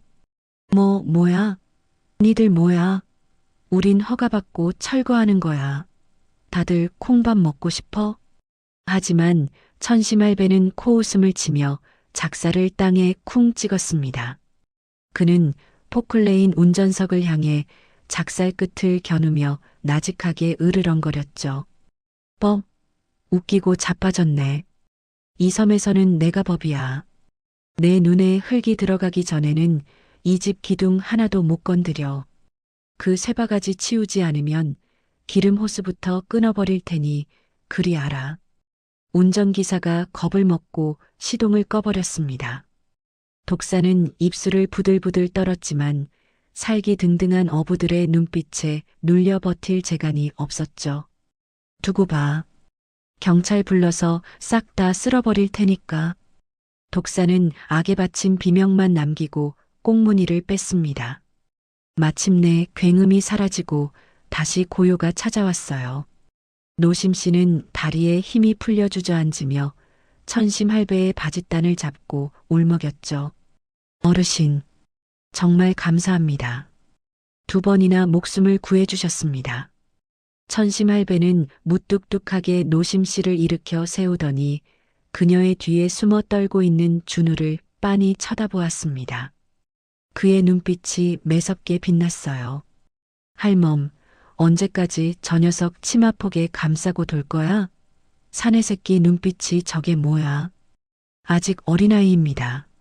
너무 놀라서. 어리긴. 뺏긴 집을 되찾으려면 깡다구가 있어야지. 징징거린다고 누가 밥 떠먹여주나? 천심할배의 호통에 준우가 움찔하며 고개를 숙였습니다. 그 말은 비수처럼 날카로웠지만 틀린 말이 하나도 없었기 때문이죠. 할배는 혀를 차며 망태기에서 말린 생선 몇 마리를 마루에 던져주었습니다. 먹고 기운이나 차려. 당분간 놈들이 얼씬도 못하게 해줄 테니까. 할배와 어부들이 돌아가고 난 뒤 노심 씨는 무너진 벽을 임시로 보수했습니다. 하지만 당장 먹고 살 길이 막막했죠. 노심 씨는 결심한 듯 머리에 수건을 동여매고 밖으로 나갈 채비를 했어요. 도련님, 집 잘 지키고 계세요. 아줌마가 가서 쌀이라도 구해올게. 그날부터 노심 씨의 처절한 갯벌 노동이 시작되었습니다. 그녀는 마을 안악들 틈에 끼어 하루 종일 굴을 까고 바지락을 캐기 시작했죠. 평생 부엌일만 해왔던 그녀에게 칼바람이 부는 갯벌 작업은 지옥이나 다름없었습니다. 조개 껍데기에 손이 베어 피가 흐르고 짠 바닷물에 상처가 짓물러 손은 거북이 등껍질처럼 딱딱하게 굳어갔죠. 하지만 노심 씨는 아픈 내색 한 번 하지 않았습니다. 그렇게 번 돈으로 쌀을 사고 준우가 좋아하는 사탕한 알을 살 수 있다면 그걸로 좋겠으니까요. 해질녘 녹초가 되어 돌아온 노심 씨의 손을 본 준우는 충격을 받았습니다. 보드랍던 아줌마의 손이 흉측하게 변해 있었기 때문이죠. 아줌마, 손이 괜찮다. 훈장이다, 훈장. 우리 도련님 밥 먹이는 영광의 상처야. 노심 씨는 활짝 웃으며 준우의 머리를 쓰다듬었습니다. 저녁을 먹은 뒤 밤하늘에 별이 뜨자 노심 씨는 준우를 데리고 마당의 모래밭으로 나갔죠. 그녀는 나뭇가지 하나를 준우의 손에 쥐어주었습니다. 도련님, 오늘부터는 공부를 해야 합니다. 준우가 의아한 표정으로 쳐다보자 노심 씨는 모래 바닥을 평평하게 다지며 말했어요. 학교도 책도 없지만 그렇다고 바보가 될 수는 없습니다. 저 나쁜 놈들이 제일 무서워하는 게 뭔지 아세요? 바로 똑똑한 머리예요. 노심 씨는 모래 위에 삐뚤빼뚤하지만 힘 있는 필체로 글자를 적기 시작했습니다. 강준우. 자신의 이름이었죠. 도련님 뺏긴 건 다시 찾으면 됩니다. 하지만 배운 게 없으면 손에 쥐어줘도 지키지 못해요. 저들이 도련님을 가짜라고 손가락질했죠? 그걸 이기는 방법은 단 하나, 도련님이 저들보다 더 높고 무서운 사람이 되는 거예요.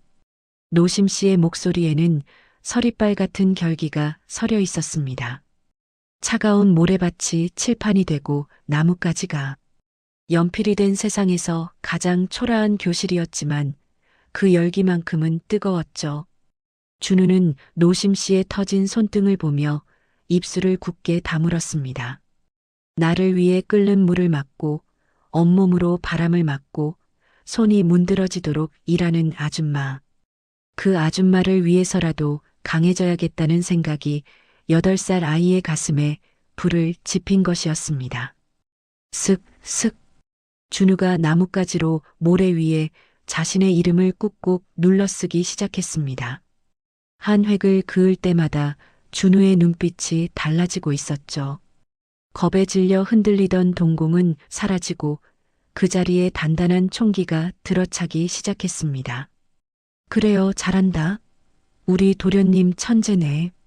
노심 씨가 물개 박수를 치며 기뻐하자 준우의 입가에도 수줍은 미소가 번졌습니다.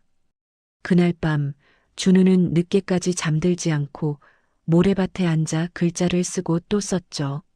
소녀는 비로소 자신의 이름을 되찾기 위한 첫걸음을 내디딘 것이었습니다.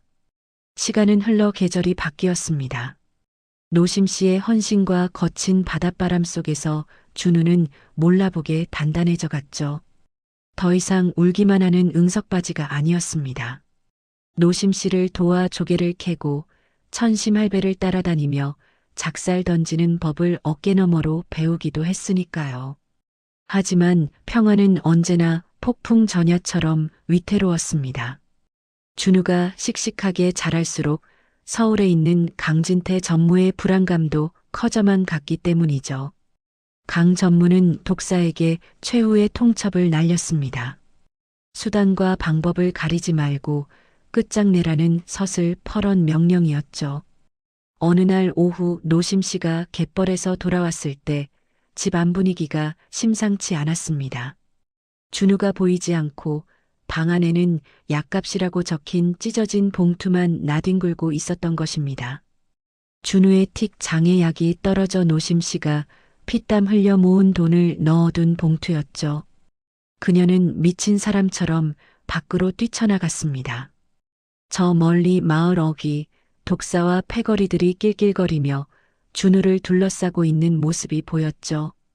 독사의 손에는 노심 씨가 굴을 까서 모은 피 묻은 쌈짓돈이 들려 있었습니다. 이 돈이면 약 사고도 남겠는데? 회식이나 하러 가자. 놈들이 준우를 밀치고 돈을 가로채려는 순간이었습니다. 이대로 뺏길 수는 없었죠. 저 돈이 어떤 돈인데? 손톱이 빠지고 살점이 뜯겨나가며 만든 우리 도련님 살릴 생명줄이었으니까요. 이 도둑놈들아, 내 돈 내놔. 노심 씨는 고함을 지르며 놈들을 향해 달려들었습니다.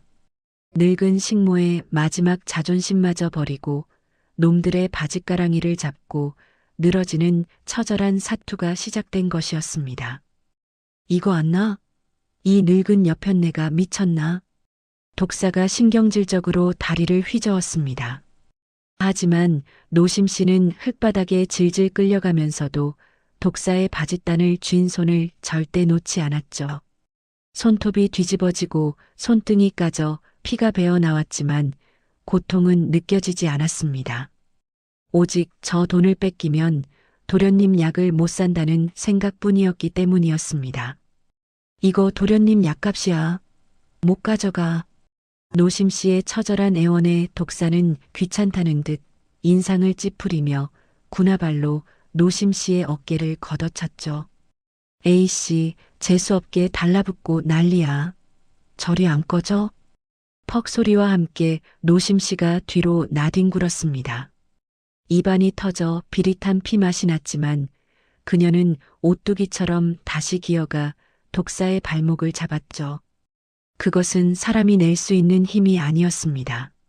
새끼를 지키려는 어미 짐승의 본능이었기 때문이었습니다. 안 된다. 못 가져간다. 저 돈이 어떤 돈인데.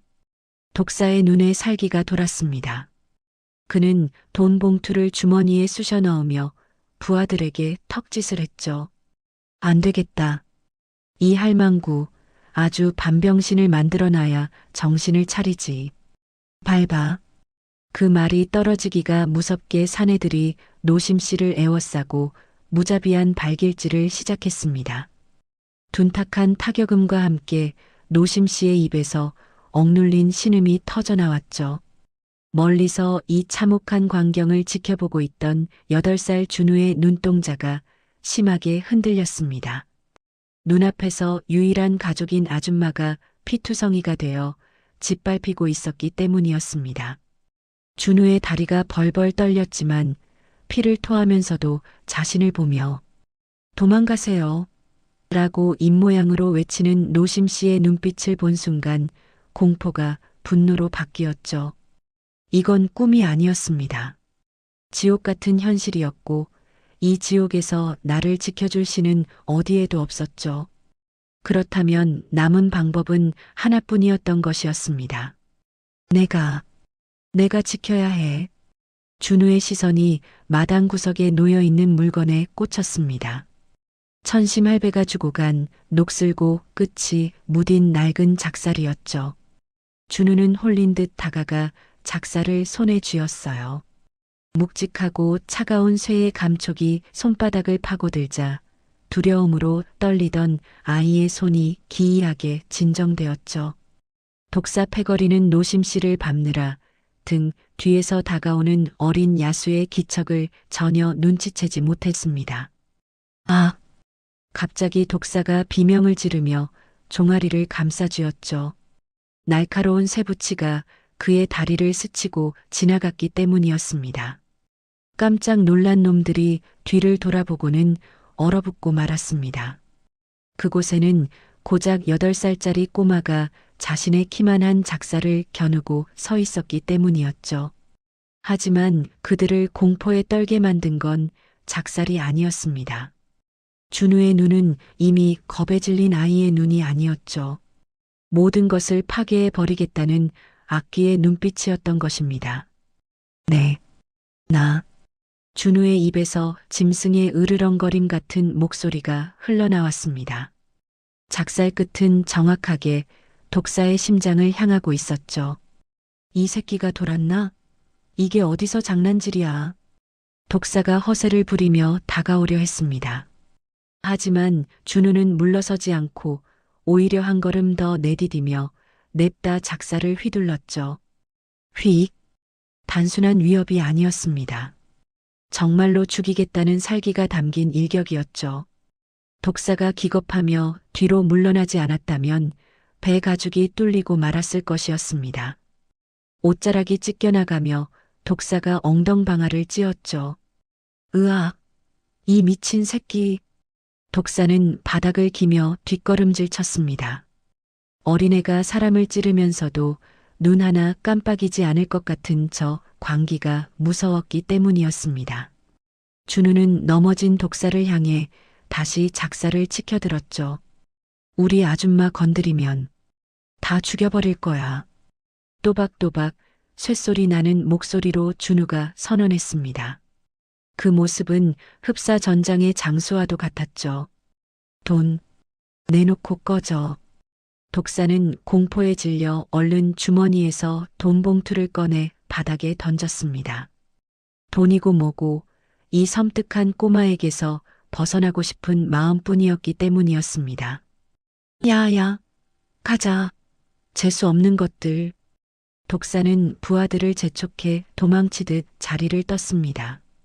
놈들이 사라지자 준우가 쥐고 있던 작살이 쨍그랑 떨어졌죠. 긴장이 풀린 아이의 몸이 사시나무 떨듯 떨리기 시작했습니다. 흐으앙. 아줌마, 아줌마. 준우는 그 자리에 주저앉아 엉엉 울음을 터뜨렸습니다. 방금 전에 악기 같은 모습은 온데간데 없고 다시 아이로 돌아와 있었던 것이었습니다. 노심 씨는 아픈 몸을 이끌고 기어가 준우를 품에 꼭 안았죠. 피투성이가 된 얼굴로 아이의 등을 토닥였습니다. 잘했다. 잘했어. 우리 도련님이 아줌마 살렸다. 노심 씨는 알고 있었습니다. 방금 전 준우가 보여준 그 모습은 강 회장님이 보여주었던 제왕의 눈빛이었다는 것을 말이죠. 이 아이는 결코 평범하게 살 운명이 아니었던 것입니다. 다음 날 뜻밖의 손님이 폐가를 찾아왔습니다. 바로 천심할배였는데 그의 손에는 낡은 검도 죽도와 붓 한 자루가 들려 있었죠. 할배는 마당에서 작사를 손질하고 있는 준우를 보며 툭 한마디를 던졌습니다. 어제 제법이더구나. 깡패놈들 오줌을 지리게 만들었다며? 준우가 고개를 숙이자 할배는 준우의 앞에 죽도를 꽂아 넣었습니다. 작살은 고기 잡을 때나 쓰는 거다. 사람을 잡으려면 기술이 필요해. 그리고 할배는 붓을 들어 노심 씨가 준우와 함께 썼던 모래밭의 글자 위에 굵고 힘 있는 획을 더했습니다. 세상을 잡으려면 머리가 필요하지. 내일부터 내 집으로 와라. 내 너한테 줄 게 좀 있으니까. 그것은 스승과 제자의 연이 맺어지는 순간이었습니다. 은둔 고수 천심할배가 드디어 준우를 자신의 후계자로 점찍은 것이었죠. 과연 천심할배는 준우에게 어떤 혹독한 수업을 시키게 될까요? 그리고 세월이 흘러 18살이 된 준우는 어떤 모습으로 성장해 있을까요? 소야도의 거친 바닷바람 속에서 강산도 변한다는 10년의 세월이 흘렀습니다. 폐가였던 흙집은 제법 번듯한 돌담집으로 변해 있었죠. 그리고 그 집 마당에는 매일 새벽 닭이 울기도 전에 서슬퍼런 기합 소리가 울려 퍼지고 있었습니다. 흡, 합. 안개가 자욱한 새벽 마당, 상의를 탈의한 채 목검을 휘두르는 한 청년이 있었죠. 키 185cm가 넘는 거구에 구릿빛 피부 위로 실전 근육이 단단하게 잡힌 사내. 바로 18살이 된 강준우였습니다.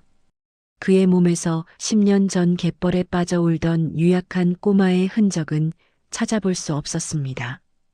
등판에는 수천 번의 낙법으로 다져진 굳은 살이 박혀 있었고 손바닥은 목검 자루를 쥐느라 곰 발바닥처럼 두껍고 투박해져 있었죠.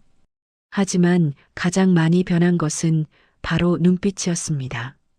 어릴 적 알았던 틱 장애는 천심할배의 혹독한 호흡 수련으로 완벽하게 고쳐졌고 이제 그 눈에는 흔들림 없는 고요한 심연이 자리 잡고 있었기 때문이었습니다. 준우의 수련은 그야말로 지옥 그 자체였죠. 천심할배는 대한민국 특수부대 교관 출신이자 뒷골목의 전설적인 해결사였던 자신의 모든 살인 기술과 생존 본능을 준우에게 전수했습니다. 칼은 손으로 잡는 게 아니다. 배짱으로 잡는 거다. 내가 죽기를 각오하면 상대가 죽고 내가 살려고 하면 내가 죽는다. 할배의 가르침은 잔혹했습니다. 한겨울 얼음물 입수와 눈을 가리고 돌을 피하는 훈련으로 온몸이 멍투성이가 되고 뼈가 부러지는 날이 부지기수였죠. 그때마다 준우를 다시 일으켜 세운 건 부엌에서 묵묵히 밥을 짓는 노심 씨의 구분 등 때문이었습니다. 노심 씨는 늙어 백발이 성성한 노인이 되었죠. 지팡이 없이는 걷기도 힘들었지만 그녀는 하루도 쉬지 않고 갯벌에 나갔습니다. 준우에게 고기 한 점이라도 더 먹이기 위해, 책 한 권이라도 더 사주기 위해 뼈가 으스러지도록 일했기 때문이었습니다. 준우는 그런 노심 씨의 갈라진 손등을 볼 때마다 이를 악물었습니다. 자신이 게으름을 피우는 건 어머니 같은 아줌마의 피땀을 배신하는 것이라 생각했으니까요. 그래서 준우는 낮에는 무술을 연마하고 밤에는 할배가 구해다 준 경영학 서적과 병법서를 읽으며 머리를 채웠습니다. 그는 문물을 겸비한 완전체가 되어가고 있었던 것이었죠. 어느 날 오후 천심 할배가 마당에 앉아 곰방대를 물고 준우를 불렀습니다. 그의 앞에는 길이가 다른 두 개의 징검이 놓여 있었죠. 준우야, 이제 하산할 때가 된 것 같구나. 준우가 목검을 내려놓고 정중하게 무릎을 꿇었습니다. 아직 부족합니다. 스승님의 발끝에도 미치지 못합니다. 내 실력은 이미 나를 넘어섰어. 덤벼라.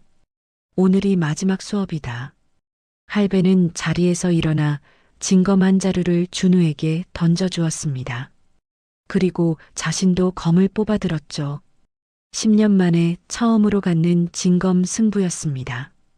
팽팽한 긴장감이 마당을 휘감았고 정적 속에서 할배의 검이 먼저 번개처럼 파고들었습니다. 챙! 날카로운 쇠붙이가 부딪히는 소리와 함께 불꽃이 튀었죠. 준우는 당황하지 않고 할배의 검을 흘려내며 반격에 나섰습니다. 그의 검은 빠르고 묵직했어요. 10년 전 독사에게 작사를 휘두르던 그 야수성에 정교한 기술과 냉철한 판단력이 더해진 완벽한 검술이었습니다. 수십 합을 주고받은 끝에 준우의 칼끝이 할배의 목 울대 앞에 정확히 멈춰 섰습니다. 할배의 각근이 스르르 잘려 바닥으로 떨어졌죠. 할배는 껄껄 웃으며 검을 거두었습니다. 훌륭하다. 아주 훌륭해. 이제 늑대 새끼가 아니라 진짜 호랑이가 되었구나. 그날 저녁 세 사람은 조촐한 송별 잔치를 열었습니다. 노심 씨는 아껴두었던 시간장으로 끓인 미역국을 상에 올렸죠. 그녀는 훌쩍 자란 준우의 얼굴을 어루만지며 눈시울을 붉혔습니다. 우리 도련님, 정말 장하십니다. 회장님이 살아계셨으면 얼마나 기뻐하셨을까. 준우는 노심 씨의 거친 손을 자신의 볼에 비비며 다정하게 말했습니다. 아줌마, 그동안 고생 많으셨어요. 이제 제가 호강시켜 드릴게요. 서울 가서 우리 집 다시 찾고 아줌마 무릎도 고쳐 드릴게요. 아이고, 나는 괜찮다. 나는 여기서 죽어도 여한이 없다. 하지만 준우는 고개를 저었습니다. 그는 품속에서 낡고 다른 사진 한 장을 꺼냈죠. 10년 전 쫓겨나던 날밤 노심 씨가 챙겨온 부모님의 결혼 사진이었습니다. 준우의 눈빛이 차갑게 가라앉았어요. 반드시 돌아갈 겁니다. 가서 되찾을 겁니다. 제 이름, 제 집, 그리고 아버지가 남기신 모든 것을요. 그 시각 서울 대성그룹 회장실, 창밖의 야경을 내려다보는 강진태 회장의 표정은 좋지 않았습니다. 10년 전 독사가 실패하고 돌아왔을 때 그는 길길이 날뛰었지만 섬에 숨어 사는 것들이 뭘 할 수 있겠냐며 애써 무시해 왔었죠. 하지만 최근 소야도에서 귀신이라 불리는 청년이 깡패들을 쓸어버리고 있다는 섬뜩한 소문이 들려왔기 때문이었습니다. 강진태는 비서실장을 호출했습니다. 10년 전 준우를 처리하라고 지시했던 바로 그자였죠.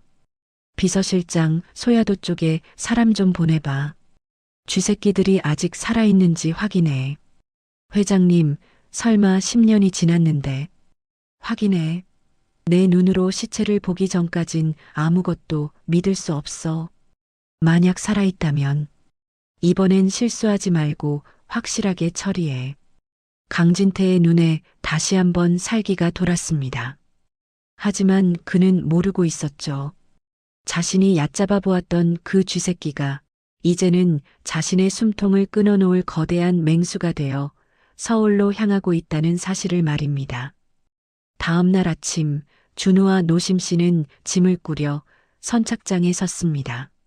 하지만 천심할배는 끝내 배웅을 나오지 않았죠. 다만 준우의 가방 속에 낡은 봉투 하나를 몰래 넣어두었을 뿐이었습니다. 그 봉투 안에는 할배가 평생 모은 전 재산이 든 통장과 서울 뒷골목의 지도가 들어 있었죠. 배가 출발하자 준우는 멀어지는 소야도를 향해 깊게 허리 숙여 인사했습니다. 지옥 같았지만 자신을 다시 태어나게 해준 제2의 고향이었으니까요. 그리고 그는 서울 쪽 하늘을 노려보았습니다. 기다려라, 강진태. 내가 간다. 배는 거친 파도를 가르며 육지로 향했습니다. 10년 전 쫓겨나던 밤의 초라한 행색은 온데간데 없었죠. 이제 그들이 가는 길은 단순한 귀향이 아니었습니다. 빼앗긴 왕자를 되찾기 위한 전쟁의 서막이자 대한민국을 뒤흔들 거대한 복수국의 시작이었던 것입니다. 과연 18세가 된 강준우는 서울이라는 정글에서 어떻게 살아남아 복수를 실현할까요? 그리고 그가 서울에 도착하자마자 마주칠 첫 번째 시련은 무엇일까요? 10년 만에 밟은 서울 땅은 화려했지만 18살 준우가 가장 먼저 향한 곳은 대성그룹 본사가 아니었습니다. 그는 서울 영등포의 허름한 뒷골목 한성 곰탕이라는 낡은 간판이 달린 식당으로 향했죠. 그곳은 강진태의 모략으로 회사를 뺏기고 국밥집 주인으로 전락한 선대 회장의 옛 친구 장판석 회장의 은신처였기 때문이었습니다. 가게 문을 열고 들어선 준우의 눈에 빚쟁이들에게 멱살을 잡혀 곤욕을 치르고 있는 늙은 장 회장의 모습이 들어왔습니다. 준우는 단숨에 빚쟁이들을 제압하고 장 회장 앞에 무릎을 꿇었죠. 자, 자네는 누군가? 준우는 대답 대신 뒤따라 들어온 노심 씨를 바라보았습니다. 노심 씨는 등 뒤에 소중히 메고 있던 낡은 배낭을 내려놓았습니다. 12년 전 소야도 갯벌을 건널 때부터 한시도 떼어놓지 않았던 그 배낭이었죠. 그 안에서 거칠고 투박한 항아리 하나가 나왔습니다. 대성그룹 종가집의 100년 묵은 시간장 항아리였습니다. 아니, 이건 강 회장 댁 시간장 단지 아닌가? 박 여사, 이걸 왜? 장 회장이 의아해하는 순간 노심 씨가 준우에게 눈짓을 보냈습니다. 준우는 망설임 없이 바닥에 있는 쇠몽둥이를 들어 항아리를 내리쳤습니다.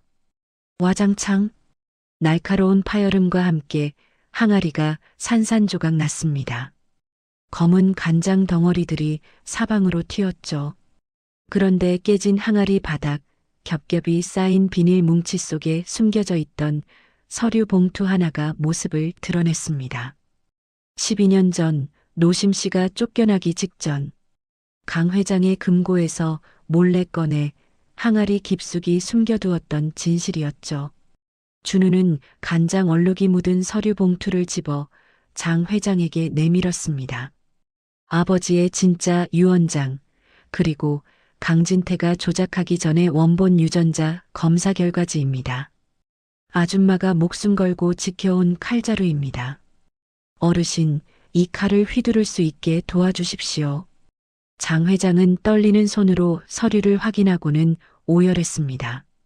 그날 밤 곰탕집의 셔터가 내려가고 역사적인 동맹이 맺어졌죠. 준우는 이 증거를 바탕으로 강진태에게 버림받은 인재들을 모아 그림자팀을 결성했습니다. 그렇게 강산이 변한다는 10년의 세월이 흐르고 또다시 2년이라는 시간이 더 흘렀습니다. 어느덧 준우의 나이는 30살이 되어 있었죠. 그동안 준우는 철저하게 자신을 감춘 채 미국 월가에서 제이킹이라는 이름의 투자자로 활동하며 천문학적인 자금을 모았습니다. 동시에 그림자 팀을 움직여 대성그룹의 지분을 야금야금 사들이며 때를 기다렸습니다.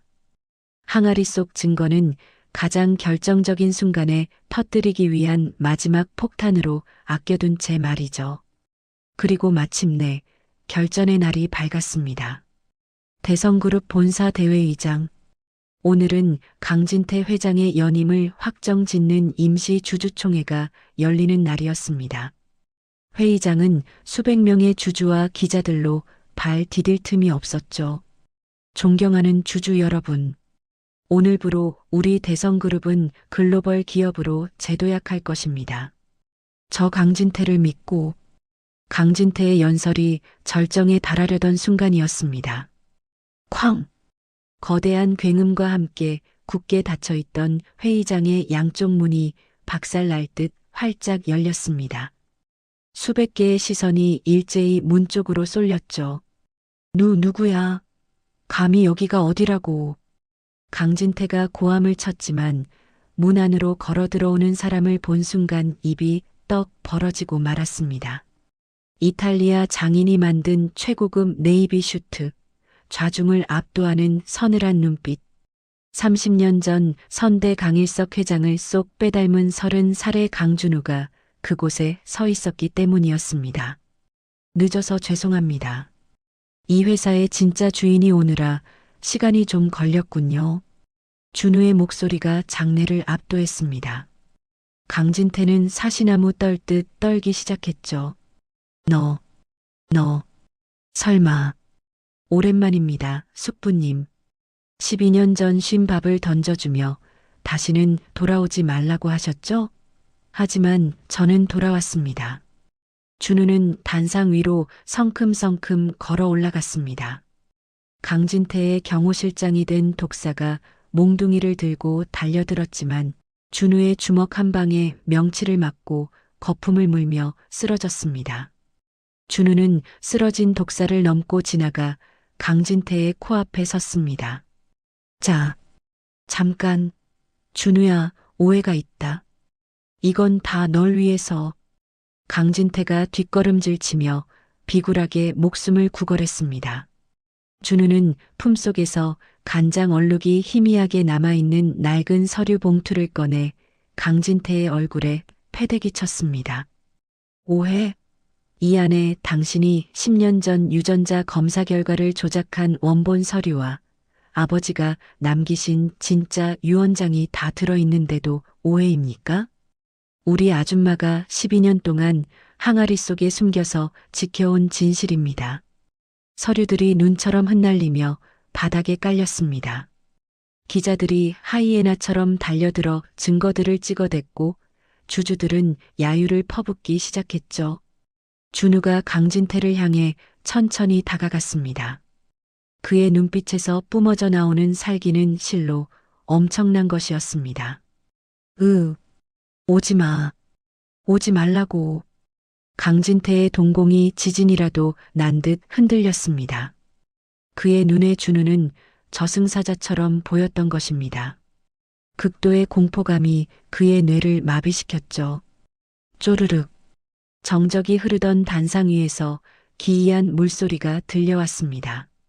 강진태의 최고급 양복바지 사타구니가 검게 젖어 들어가고 있었습니다. 노란 액체가 바짓단을 타고 흘러내려 대리석 바닥에 웅덩이를 만들고 있었던 것이었습니다.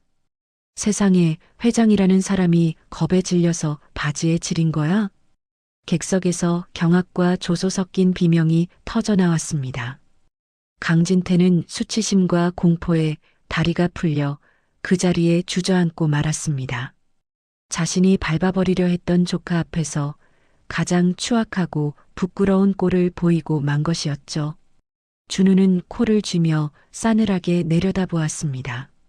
냄새나는군요. 회장 자리가 당신에게는 너무 과분했나 봅니다.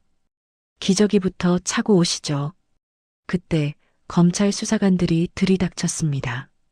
강진태 씨, 당신을 살인 교사 및 사기 혐의로 긴급 체포합니다. 수갑이 채워지는 순간에도 강진태는 젖은 바지를 붙잡고 엉엉 울고 있었습니다. 개처럼 끌려나가는 그의 모습은 시궁창보다 더러운 몰락이었죠. 장례가 정리되자 장 회장이 단상으로 올라와 외쳤습니다. 소개합니다. 대성그룹의 새로운 회장, 강준우 회장님입니다. 우와! 함성이 터졌지만 준우는 담담했습니다. 그는 비서실장에게 차를 대기시키라고 지시했죠. 취임식보다 더 중요한 약속, 성북동 저택으로 돌아가 노심 씨에게 꽃신을 신겨주기 위해서였습니다. 차는 속도를 높여 도심을 질주했습니다. 30살의 젊은 회장 강준우. 과연 12년 만에 돌아온 성북동 집에서 노심 씨는 어떤 표정으로 준우를 맞이할까요? 검은 세단이 미끄러지듯 언덕을 올라 거대한 철대문 앞에 멈춰 섰습니다. 22년 전 폭우가 쏟아지던 밤 짐짝처럼 쫓겨났던 바로 그 성북동 저택이었죠. 하지만 오늘은 달랐습니다. 굳게 닫혀있던 대문이 활짝 열려 있었고 양옆으로는 수십 명의 고용인들이 도열에 허리를 90도로 숙이고 있었기 때문이었습니다. 다녀오셨습니까, 회장님? 그리고 사모님. 우렁찬 인사소리가 마당을 울렸습니다. 차 뒷좌석에서 내린 준우는 노심 씨를 에스코트했죠. 하지만 차에서 내리던 노심 씨가 비틀하며 휘청거렸습니다. 류머티즘 관절염으로 굳어버린 무릎이 긴장한 탓인지 말을 듣지 않았던 것입니다. 아이고, 내 다리가 왜 이러냐. 망신스럽게. 노심 씨가 당황하여 어쩔 줄 몰라 하자 준우는 말없이 웃으며 그녀의 앞에 등을 돌리고 앉았습니다. 넓고 단단한 태평양 같은 등판이었죠. 업히세요, 아줌마. 아니, 도련님, 이게 무슨 짓입니까? 회장님 체면에 늙은 식물을 엎다니요. 노심 씨가 기겁하며 손사래를 쳤지만 준우는 고개를 돌려 장난스럽게 웃었습니다. 기억 안 나세요? 22년 전 소야도 갯벌에서 아줌마가 저 업어주셨잖아요. 그때 아줌마가 그랬죠? 아줌마 등은 무쇠라고. 제 등도 무쇠니까 걱정 말고 업히세요. 노심 씨의 눈시울이 붉어졌습니다. 그 옛날 살기 위해 어린 도련님을 업고 진흙밭을 뒹굴었던 기억이 주마등처럼 스쳐 지나갔기 때문이었습니다. 노심 씨는 떨리는 팔로 준우의 목을 감싸 안고 조심스레 그의 등에 엎였습니다. 으쌰! 준우는 깃털처럼 가볍게 노심 씨를 업고 일어났습니다. 고용인들이 놀란 눈으로 쳐다봤지만 준우는 개의치 않고 당당하게 현관을 향해 걸어갔죠. 그의 등은 따뜻하고 널찍했습니다. 노심 씨는 훌쩍 자란 준우의 등 뒤에 얼굴을 묻으며 젖은 목소리로 속삭였습니다. 우리 도련님, 등판이 운동장 같네. 언제 이렇게 컸을까? 제가 말씀드렸잖아요. 아줌마 호강시켜드린다고. 준우는 노심 씨를 업은 채 현관을 지나 거실로 들어갔습니다.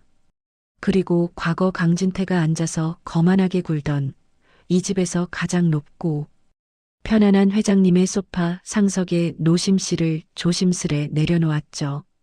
여기가 아줌마 자리예요. 지난 30년 동안 서서 일하시느라 고생하셨으니 남은 30년은 여기서 편히 쉬셔야 합니다. 노심 씨는 가시방석에 앉은 듯 엉덩이를 들썩였습니다. 도련님, 나는 여기가 불편하다. 그냥 부엌이 편해. 아니요. 이제 아줌마는 밥을 짓는 사람이 아닙니다. 밥상을 받는 사람입니다. 준우는 노심 씨 앞에 한쪽 무릎을 꿇고 앉았습니다. 그리고 품속에서 작고 예쁜 자개함 하나를 꺼내 무릎 위에 올려놓았죠. 열어보세요. 22년 전에 제가 한 약속 기억나세요? 노심 씨는 떨리는 손으로 함을 열었습니다. 순간 그녀의 눈이 휘둥그레졌죠. 함 속에는 눈이 부시도록 고운 분홍색 비단으로 만든 꽃신 한 켤레가 놓여 있었던 것입니다. 그것은 갯벌을 건널 때 맨발로 피를 흘리던 노심 씨를 보며 8살 준우가 맹세했던 바로 그 선물이었죠. 도련님, 그때 제가 그랬죠? 나중에 돈 많이 벌어서 세상에서 제일 예쁜 신발 사드리겠다고. 너무 늦어서 죄송해요. 준우는 상자에서 꽃신을 꺼냈습니다. 그리고 노심 씨의 발을 자신의 무릎 위로 가져왔죠. 양말을 벗기자 세월의 풍파를 정통으로 맞은 늙은 발이 드러났습니다. 뼈마디가 튀어나오고 굳은 살이 박힌 세상에서 가장 거칠지만 가장 아름다운 발. 준우는 그 발에 입을 맞추고 떨리는 손으로 꽃신을 신겨주었습니다. 기적처럼 신발은 맞춘 듯이 딱 들어맞았습니다. 노심 씨의 입에서 탄성이 터져 나왔죠. 평생 고무신만 신어왔던 그녀의 발이 난생 처음 비단 구두 속에 포근하게 감싸인 것입니다. 이제 이 신발 신고 꽃길만 걸으세요. 절대로 다시는 험한 길 걷게 하지 않을게요. 노심 씨는 참았던 눈물을 터뜨렸습니다. 주름진 볼을 타고 흐르는 눈물이 비단 꽃신 위로 떨어졌죠. 그녀는 준우의 얼굴을 두 손으로 감싸 주었습니다. 고맙다. 고맙다, 준우야. 내 평생 소원을 다 이뤘다. 이제 죽어도 여한이 없어. 그런 말씀 마세요. 이제 시작인데. 저랑 오래오래 사셔야죠. 맛있는 것도 먹고 여행도 다니고 제가 효도할 시간은 주셔야죠. 준우가 노심 씨의 품에 얼굴을 묻었습니다. 30살의 건장한 회장님은 사라지고 다시 8살의 어리광쟁이로 돌아가 있었죠. 노심 씨는 준우의 등을 토닥였습니다. 22년 전 추운 폐가에서 준우를 안고 추위를 막아주던 그날처럼 따뜻하고 넓은 품으로 말입니다. 창밖으로 붉은 노을이 지고 있었습니다. 거실 가득 채운 황금빛 햇살 아래 비단 꽃신을 신은 어머니와 그녀의 발치에 기댄 아들의 모습은 세상 그 어떤 명화보다 아름다웠죠. 그렇게 대성그룹에 잃어버린 황태자는 왕자를 되찾았습니다. 하지만 그가 진짜 되찾고 싶었던 것은 차가운 회장실의 의자가 아니라 바로 이 부엌 냄새나는 따뜻한 품, 가족이 아니었을까요? 긴 겨울이 지나고 마침내 봄이 왔습니다. 이제 그들의 앞길에는 향기로운 꽃바람만이 불어올 것입니다. 어떠셨나요? 오늘 이야기. 피 한 방울 섞이지 않았지만 그 어떤 핏줄보다 진한 사랑으로 서로를 지켜낸 두 사람의 이야기가 여러분의 가슴에도 따뜻한 꽃신 한 켤레로 남기를 바랍니다. 지금까지 달봄 사연이었습니다.